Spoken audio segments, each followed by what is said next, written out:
Student, पिछले video में जो हमारा चैप्टर 3 था नाथसीवाद एवं हिटलर का उदय, इसे हमने कंप्लीट कर लिया था। इस वीडियो में हम क्वेश्चन आंसर करेंगे। देखिए, हमारा पहला क्वेश्चन है, वाइमर गणराज्य के सामने क्या क्या समस्याएं थी। जो प्रथम विश्व युद्ध हुआ उसके बाद जब जर्मनी को हार का सामना करना पड़ा तो वहाँ का जो भी शासन प्रणाली थी वह नष्ट हो चुकी थी। तो वाइमर गणराज्य एक नए शासक के रूप में, नए मतलब गणराज्य के रूप में वहाँ पर आया और वहाँ का जो भी बागडोर संभाला। आइए इसका आंसर देखते हैं। पहला, इस गणराज्य को जर्मनों द्वारा अच्छी तरह से स्वीकार नहीं किया गया क्योंकि प्रथम विश्व युद्ध में जर्मनी की हार के बाद मित्र सेनाओं ने इसे जर्मनों पर थोपा था। दूसरा में है, मित्र देशों के साथ संधि बहुत कठोर एवं अपमानजनक थी। इस संधि के अनुसार जर्मनी ने अपने समुद्र पार के उपनिवेश 13%, भूभाग 75%, लौह भंडार 25%, कोयला भंडार फ्रांस, पोलैंड, डेनमार्क और लिथुआनिया के हवाले करने पड़े। फिर देखिए तीसरा, मित्र शक्तियों ने जर्मनी की शक्तियां कम करने के लिए उसकी सेना भंग कर दी, इसलिए इस लोकतंत्र की बदनामी हुई। आगे देखिए चौथा, बहुत से जर्मन वासियों ने नए लोकतंत्र को ही युद्ध में पराजय तथा वार्सा में अपमान का जिम्मेदार माना। फिर पांचवा है, जर्मनी ने युद्ध बड़े स्तर पर ऋण लेकर लड़ा और उसे युद्ध का हर्जाना सोने के रूप में देना पड़ा। फिर देखिए छठा में है, जर्जर सोने के भंडारों, संसाधनों की कमी तथा लाचार आर्थिक हालात के चलते वाइमर गणराज्य हर्जाना दे पाने की स्थिति में नहीं रह गया था। सातवां, पड़ोसी देशों ने इसके अग्रणी औद्योगिक क्षेत्र रूर के कोयला भंडारों पर कब्जा कर लिया था। आठवां, जर्मनी में चारों ओर तबाही, भूखमरी और निराशा व्याप्त थी। फिर देखिए लास्ट नौवां, देश अति महंगाई के दौर से गुजर रहा था और गणराज्य लोगों की आर्थिक समस्याओं का समाधान करने में विफल था। आइए देखते हैं कि जो आंसर में है उसमें क्या कहा गया है। तो सबसे पहले कहा गया है कि जो वाइमर गणराज्य था, नया वाइमर गणराज्य जो उस समय आया था, वह जर्मनों को स्वीकार नहीं था क्योंकि वे जो वाइमर गणराज्य था इसको ही वे युद्ध में हार का कारण मानते थे और उन्हें ऐसा लगता था कि जो शत्रु देश है उन्होंने ही वाइमर गणराज्य को हम पर थोपा है। और जो मित्र देश था उसके साथ जो वार्सा का संधि हुआ था वह एकदम अपमानजनक था, जिसमें उन्हें अपने समुद्र पार के उपनिवेश 13%, भूभाग 75%, लौह भंडार और 25% कोयला जो था अपने शत्रु देश जो विजयी हुए थे फ्रांस, पोलैंड, डेनमार्क या फिर लिथुआनिया के हवाले करना पड़ा था। और मित्र देश जो था वे चाहते थे कि दोबारा यह उसी प्रकार की गलती ना करे या फिर युद्ध ना करे, इसलिए इसकी जो सैन्य शक्ति थी उसको भी नष्ट कर लिया था। इसलिए इस जो लोकतंत्र थी इसकी बदनामी हुई थी। फिर जो जर्मन वासी थे वे मानते थे कि जो वाइमर गणराज्य है यही युद्ध में हार का भी कारण है और वार्सा के संधि में जो भी अपमान हुआ उसमें भी इसी का हाथ है। फिर जर्मनी जो था युद्ध जब लड़ा तो उसके पास संसाधन नहीं थे तो उसने अन्य देशों से जो है ऋण लिया। जो जब युद्ध हार गया तो उस ऋण को चुकाने के लिए उसको भारी मात्रा में सोना देना पड़ा, जिसके कारण जो है वहाँ पर संसाधनों की कमी हो गई और एकदम लाचारी और आर्थिक हालात तो एकदम डूब गया। और जो भी कर्ज था उसको अब तो वाइमर गणराज्य वहाँ पर है तो उसी को चुकाना था और इसके पास उतना पैसा था कि नहीं वह कर्ज चुका सके। इसलिए भी जो वाइमर गणराज्य था लोगों के सामने एक समस्या के रूप में आया। और जो भी पड़ोसी देश थे, जब यह जो वाइमर गणराज्य था कर नहीं चुका पाया तो उसका जो औद्योगिक क्षेत्र रूर था जो कोयला के लिए एकदम वहाँ प्रमुख था तो उसको कब्जा कर लिया। और जर्मन के चारों ओर जो थे कोई उद्योगी भी नहीं रहे, अब लोग भूखे मरने लगे, लोगों में निराशा ही निराशा और सब तरफ एकदम तबाही, एकदम महंगाई के दौर से गुजर रहा था और जिसका हल वाइमर गणराज्य के पास नहीं था। यही सारी चुनौतियां जो थी वह नए आए वाइमर गणराज्य के सामने थी। फिर देखिए हम लोग आगे देखते हैं हमारा क्वेश्चन नंबर 2।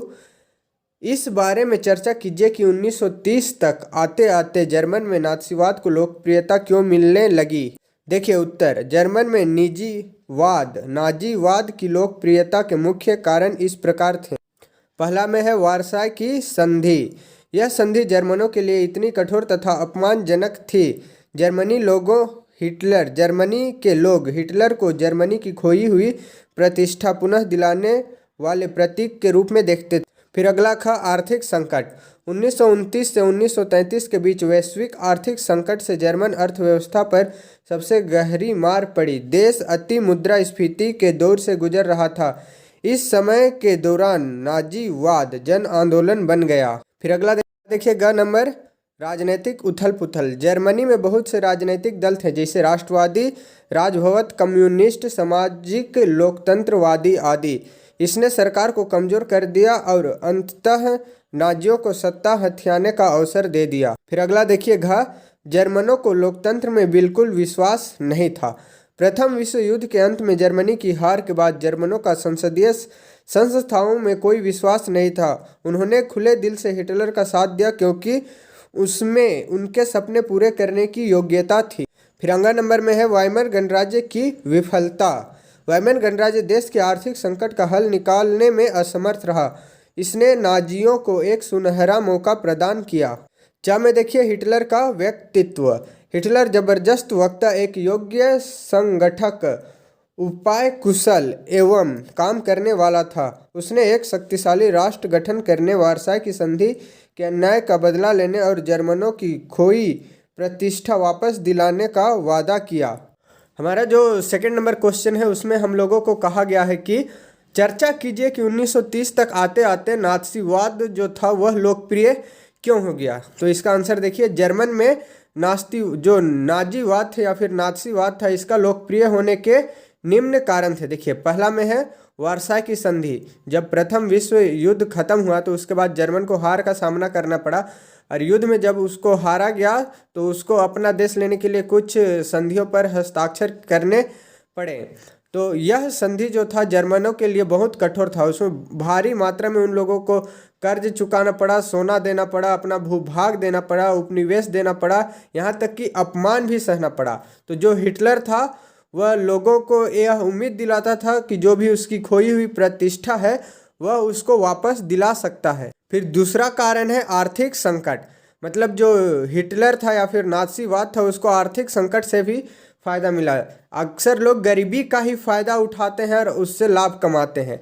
तो हिटलर भी वही किया, आर्थिक संकट जब जर्मनी पर आया तो उसका फायदा उठाया। देखिए 1929 और 1933 में पूरा विश्व में एकदम आर्थिक संकट था। तो सबसे गहरा प्रभाव जो आर्थिक संकट का पड़ा वह जर्मनी पर पड़ा। देश में पूरा मुद्रास्फीति का दौर आ गया। मतलब कि जो लोग अमीर थे वे धीरे धीरे गरीब होकर मजदूर वर्ग में आने लगे, और यही कारण था कि इस समय जो नाजीवाद था वह जन आंदोलन बन गया। जो यहाँ देखिए तीसरा में है राजनीतिक उथल पुथल। जो जर्मन थे जो जर्मन के लोग थे वहाँ पर अनेक राजनीतिक दल थे, जैसे राष्ट्रवादी, कम्युनिस्ट या सामाजिक लोकतंत्र। तो इनमें आपस में एकजुटता नहीं थी। तो यही कारण था जो नात्सियों को सत्ता हथियाने का एक सुनहरा मौका दे देता है। घ में है जर्मन को लोकतंत्र में बिल्कुल विश्वास नहीं था। जो लोकतंत्र था वहाँ का उनको लगता था जर्मन लोगों को कि यही हम लोग को युद्ध में हरवाया है, और वे लोकतंत्र वापस वहाँ नहीं चाहते थे। जो प्रथम विश्व युद्ध में जो जर्मन था उसको हार का सामना करना पड़ा, तो उसका जो संसद पर से था भरोसा ही उठ गया। और इसके बाद जब हिटलर आया तो उन्होंने सीधे एकदम दिल ठोक के हिटलर का जो था साथ देने लगा। फिर जो अंगा नंबर में वाइमर गणराज्य की विफलता। जो वहाँ पर नया अभी जो गणराज्य आया था वाइमर गणराज्य, यह वहाँ पर शासन चलाने में कामयाब नहीं रहा, क्योंकि उसको कर्ज चुकाना था और उसके पास उतना संसाधन नहीं थे कि वह पूरी तरह से कर्ज चुका सकता था, और ना ही उसके पास इतने संसाधन थे कि वह देश की गरीबी मिटा सकता था। तो जो भी थे जो वाइमर गणराज्य था इसके पास इसका कोई उपाय ही नहीं था। तो यही कारण है कि जो नाजी लोग थे या फिर नात्सीवाद से प्रेरित लोग थे, इनको एक मौका मिल गया देश में अपना सत्ता स्थापित करने का। फिर च में है हिटलर का व्यक्तित्व। तो हिटलर एक जबरदस्त वक्ता था और एक योग्य नेता था और उपाय कुशल था। मतलब कुछ भी प्रॉब्लम हो वह तुरंत उसका उपाय निकाल लेता था एवं काम करने वाला था। साथ ही साथ वह शक्तिशाली भी था, उसका दिमाग बहुत तेज था। वह चाहता था कि जो जर्मन है एक शक्तिशाली राष्ट्र बने। वार्साई की संधि में जो भी अपमान हुआ था वह उसका बदला लेना चाहता था, और जर्मन ने जो भी अपनी प्रतिष्ठा खोई है वह उसे पुनः वापस पाना चाहता था, और साथ ही साथ अपना जो जर्मन का क्षेत्र था उसको विस्तार भी करना चाहता था। तो यही सब जो कारण है इन्होंने जो नात्सी मतलब जर्मन के लोग थे वहाँ नात्सीवाद को जन आंदोलन बना दिया। फिर देखिए हमारा तीसरा नंबर है, अगला प्रश्न नंबर 3, नात्सी सोच के खास पहलू कौन से थे? देखिए इसका उत्तर देखते हैं। नात्सी सोच के खास पहलू इस प्रकार थे। क, नाजियों की दृष्टि में देश सर्वोपरि है, सभी शक्तियां देश में निहित होनी चाहिए, लोग देश के लिए है ना कि देश लोगों के लिए। ख में है, यह सभी प्रकार के दल निर्माण व विपक्ष के दमन और उदारवाद, समाजवाद एवं कम्युनिस्ट विचारधाराओं के उन्मूलन की पक्षधार थी। ग में है, इसने यहूदियों के प्रति घृणा का प्रचार किया क्योंकि इनका मानना था कि जर्मनों की आर्थिक विपदा के लिए यही लोग जिम्मेदार थे। फिर देखिए आगे, नाजी दल जर्मनी को अन्य सभी देशों से श्रेष्ठ मानता था और पूरे विश्व पर जर्मनी प्रभाव जमाना चाहता था। फिर देखिए 4 नंबर, इसने युद्ध की सराहना की तथा बल प्रयोग का यशोगान किया। 6, इसने जर्मनी के साम्राज्य विस्तार और उन सभी उपनिवेशों को जीतने पर ध्यान केंद्रित किया जो उससे छीन लिए गए थे। ज नंबर, ये लोग शुद्ध जर्मनों एवं स्वस्थ नॉर्डिक आर्यों के नस्लवादी राष्ट्र का सपना देखते थे और उन सभी का खात्मा चाहते थे जिन्हें वे अवांछित मानते थे। देखिए हम लोगों को नंबर 3 है, उसमें बोला गया है नात्सी सोच के खास पहलू कौन कौन से थे। मतलब जो नात्सी लोग थे उनका व्यक्तित्व कैसा था, उनकी सोच कैसी थी, बस इन्हीं को बताना है। देखिए हम लोग का पहला में है, जो नात्सी लोग थे वे उनकी दृष्टि में देश सर्वोपरि है, जो सभी शक्तियां हैं, जितने भी देश की शक्तियां हैं वो देश में निहित होनी चाहिए, जो लोग हैं वो देश के लिए है ना कि जो देश है वो लोगों के लिए। यह है पहला। दूसरा में है, यह जो सभी प्रकार का जो अन्य दल से नात्सी को छोड़ के उनका उन्मूलन करना चाहता था, मतलब उनको देश से पूरा हटा देना चाहता था।